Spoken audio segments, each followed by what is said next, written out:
आसिफ जरदारी साहब, आपने बड़ी लूट मार की है। एक तरफ से आप आटा चोरी कर रहे हैं, एक तरफ से आप कुछ और चोरी कर रहे हैं, मिलें लग रही हैं, मुर्गी खाने के फैक्ट्रियां लग रही हैं और आपको तकलीफ है।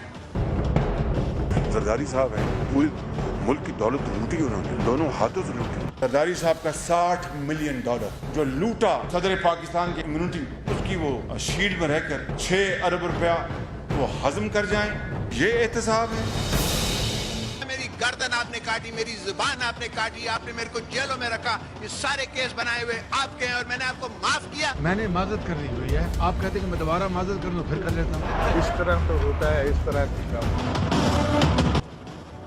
जब ये हम हाथ डालेंगे करप्ट लोगों के ऊपर, अब सब तैयार हो जाएं, ये शोर मचाएंगे। सदर जरदारी एक इशारा दे, हम इनको हुकूमत को 1 वीक में गिरा सकते हैं। और ये शोर हर किस्म का मचाएंगे, शायद सड़कों पे भी आए, जमहूरियत भी खतरे में आ जाएगी क्योंकि जब इनकी करप्शन के ऊपर हाथ डलेगा। लेकिन आपने मेरे साथ खड़े रहना है क्योंकि हमने या ये मुल्क बचेगा या ये करप्ट लोग बचेंगे। शरीफ माफिया और जरदारी माफिया एक सिक्के के 2 रुख तो थे ही। डिसाइड किया है कि मियां नवाज शरीफ मेरा प्राइम मिनिस्टर है।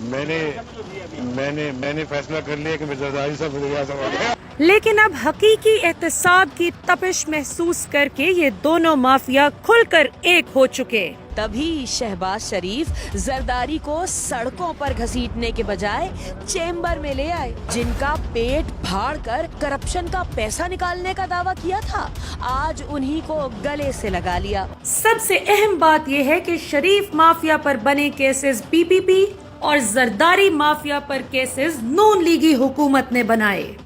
एक खास अकाउंट से एयर टिकट बिलावल भुट्टो के भी उसी अकाउंट से जाते हैं और अयान अली के भी उसी अकाउंट से जाते हैं। और अब उन्हीं केसेस से जान बचाने के लिए इत्तेहाद तहरीक इंसाफ के खिलाफ किया जा रहा है। अपोजिशन जमातों के इत्तेहाद हो जाएगा। अब ये इत्तेहाद हो गया।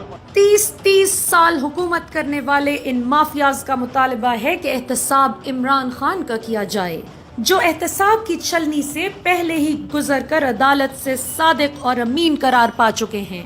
क्या तहरीक इंसाफ का जुर्म इदारों को आजादी देना और चोरों को NRO न देना है? फैसला आपका।